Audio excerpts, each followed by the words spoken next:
Assalamualaikum warahmatullahi wabarakatuh. Perkenalkan, nama saya M. Abdul Aziz, NIM F1B019083. Saya dari kelompok 13. Pada video kali ini, saya akan menjelaskan simulasi untuk pengukuran energi satu fase. Di sini yang pertama yaitu untuk subjudul percobaannya, pengukuran energi satu fase.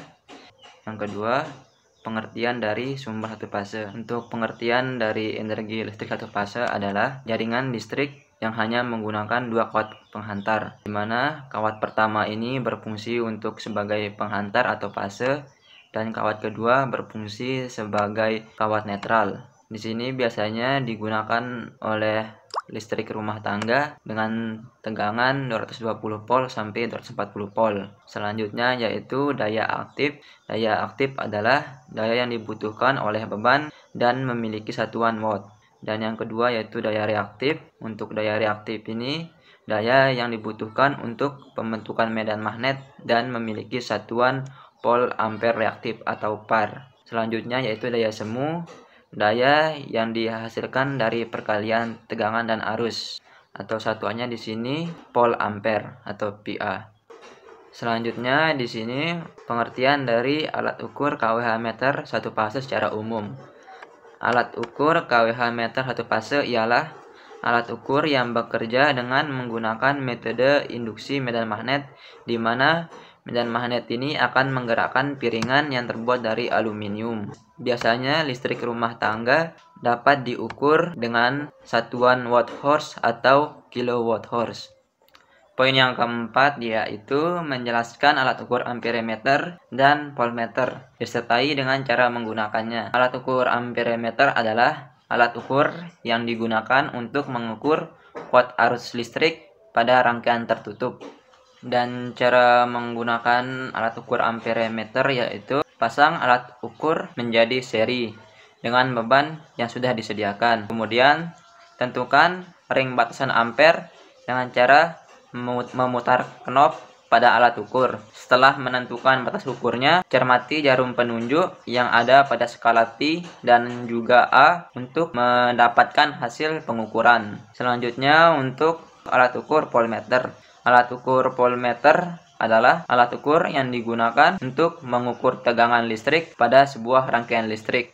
Untuk cara menggunakan voltmeter yaitu dengan merangkai komponen yang memiliki potensial berbeda secara paralel. Kemudian sesuaikan rangkaian arus yang mana harus searah dengan pemasangan kutub-kutub voltmeter. Tapi sebelumnya di sini kita harus menentukan yang mana kutub positif dan kutub negatif. Tetapi biasanya kutub positif memiliki potensial yang lebih besar dibandingkan dengan kutub negatif. Baik, kita lanjutkan ke poin yang kelima, yaitu melakukan simulasi pada aplikasi MATLAB. Di sini ada 6 data hasil. Yang pertama 200, 110, 220, 130, 140, dan 150. Sedangkan untuk L-nya 400, 410, 120, 430, 140, dan 450. Di sini kita akan mencatat hasil dari IRMS-nya, PRMS-nya, daya aktif, faktor daya, daya reaktif, dan energi listrik yang dihasilkan. Di sini kita masukkan datanya terlebih dahulu. Yang pertama yaitu 200 dan untuk L-nya itu 400. Dan untuk nominal voltage-nya 230 dan untuk nominal frekuensinya 50 Hz. Kita klik OK. Selanjutnya kita run simulasinya. Maka hasil dari IRMS-nya yaitu 1,909. Dan yang kedua yaitu hasil dari PRMS-nya yaitu 225,7. Dan untuk hasil daya aktifnya yaitu 192,7. Berikutnya untuk faktor dayanya hasilnya yaitu 0,4472. Berikutnya untuk daya reaktifnya 385,4. Dan yang terakhir yaitu energi listriknya menghasilkan 19,27. Setelah hasilnya dicatat semua, maka kita analisa gelombang, arus, dan tegangan. Di sini ada 2 gelombang. Untuk yang warna ungu adalah tegangan dan yang warna kuning adalah arus. di mana dapat kita lihat pada gelombangnya di sini arus tertinggal terhadap tegangan sehingga bersifat lagging. Hal ini disebabkan karena beban yang bersifat induktansi. Selanjutnya kita masukkan data yang kedua, yaitu untuk R-nya atau bebannya di sini 210 dan untuk induktansinya di sini 410. Klik OK. Setelah itu kita run lagi. Di sini untuk hasil IRMS-nya yaitu 1,965 dan PRMS-nya yaitu 225,6. Untuk daya aktifnya 202 dan untuk faktor dayanya 0,4557. Selanjutnya untuk daya reaktifnya 394,6 dan yang terakhir energi listriknya yaitu 20,2. Selanjutnya setelah hasilnya sudah dicatat, kita menganalisa gelombang dari arus dan tegangan. Sama halnya dengan yang tadi, di sini arus tertinggal terhadap tegangan sehingga bersifat lagging. Hal ini dikarenakan bebannya itu bersifat induktif. Selanjutnya kita ke data yang ketiga, yaitu untuk bebannya 220 dan untuk induktansinya 420. Kita klik apply, kemudian OK. Setelah itu kita jalankan simulasinya. Di sini hasil dari IRMS-nya yaitu 2,022 dan PRMS-nya yaitu 225,5 dan untuk daya aktifnya yaitu 211,4 dan untuk faktor dayanya 0,4638. Berikutnya untuk daya reaktifnya 403,9 dan yang terakhir yaitu energi listriknya 21,14. Setelah semua data hasilnya dicatat, maka kita analisa gelombang arus dan tegangannya. Sama halnya lagi dengan yang tadi, di sini gelombangnya ini arusnya itu tertinggal terhadap tegangannya sehingga bersifat lagging. Hal ini disebabkan karena bebannya itu bersifat induktif. Kita lanjutkan ke data yang keempat. Untuk bebannya di sini 230 dan untuk induktansinya 430. Kita klik apply, kemudian OK. Selanjutnya kita run lagi. Di sini didapatkan untuk IRMS-nya yaitu 2,078 dan PRMS-nya yaitu 225,4.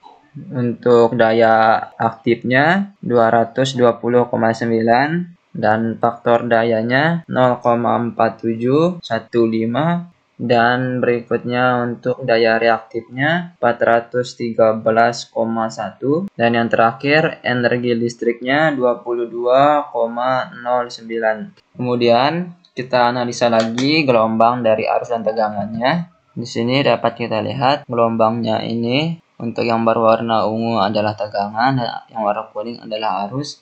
Di sini dapat kita lihat arus tertinggal terhadap tegangan sehingga bersifat lagging. Hal ini disebabkan karena bebannya itu bersifat induktansi. Kita lanjutkan ke data yang kelima. Di sini untuk bebannya 240 dan induktansinya yaitu 440. Kita klik apply, kemudian OK.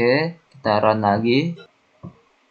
Untuk hasil IRMS-nya di sini 2,135 dan PRMS-nya yaitu 225,3 dan untuk daya aktifnya 130,2. Berikutnya faktor dayanya yaitu 0,4786 dan daya reaktifnya 422,3. Selanjutnya yang terakhir yaitu energi listriknya yaitu 23,02. Berikutnya kita analisa gelombang arus dan tegangannya.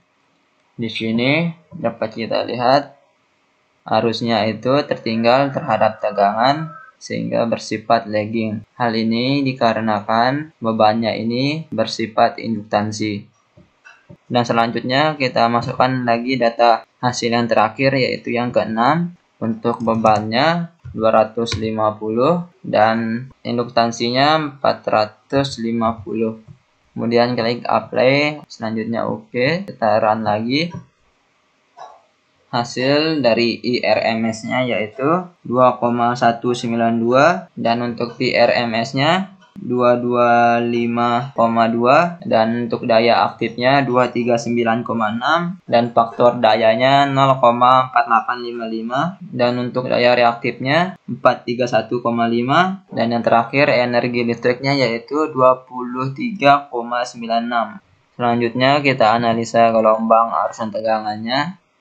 Di sini dapat kita lihat lagi bahwa gelombangnya itu sama dengan gelombang sebelum-sebelumnya, bahwa arusnya tertinggal terhadap tegangannya sehingga bersifat lagging atau tertinggal. Hal ini dikarenakan bebannya itu bersifat induktansi.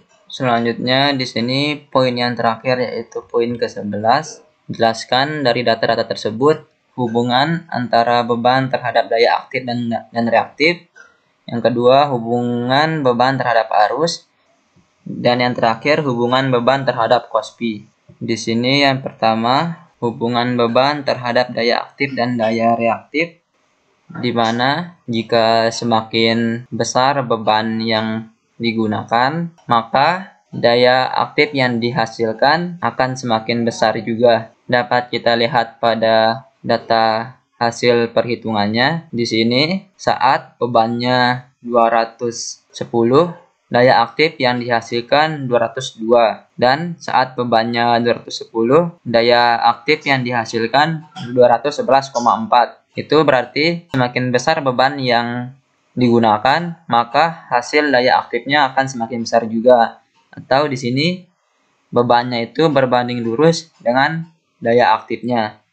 Kemudian untuk daya reaktifnya juga sama halnya dengan daya aktif. Jika semakin besar beban yang digunakan, maka hasil dari daya reaktifnya juga akan semakin besar. Di sini pada data hasil yang kedua, saat bebannya 210, daya reaktif yang dihasilkan yaitu 394,6 dan saat bebannya 230, daya reaktif yang dihasilkan 403,9.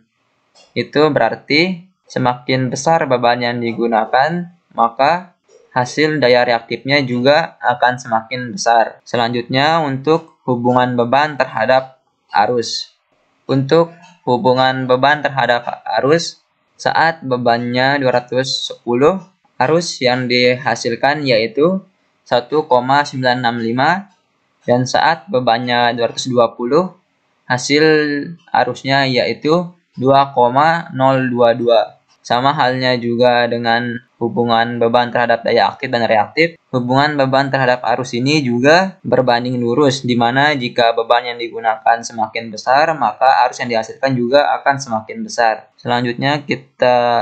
Selanjutnya hubungan beban terhadap Kospi atau faktor daya. Di sini saat bebannya 210, maka faktor daya yang dihasilkan yaitu 0,4557 dan saat bebannya 220, maka faktor daya yang dihasilkan yaitu 0,4638. Itu menandakan bahwa bebannya ini juga berbanding lurus dengan faktor daya, di mana jika beban yang digunakan semakin besar, maka faktor daya yang dihasilkan juga akan semakin besar.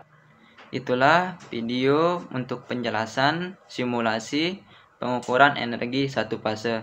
Cukup sekian. Wassalamualaikum warahmatullahi wabarakatuh.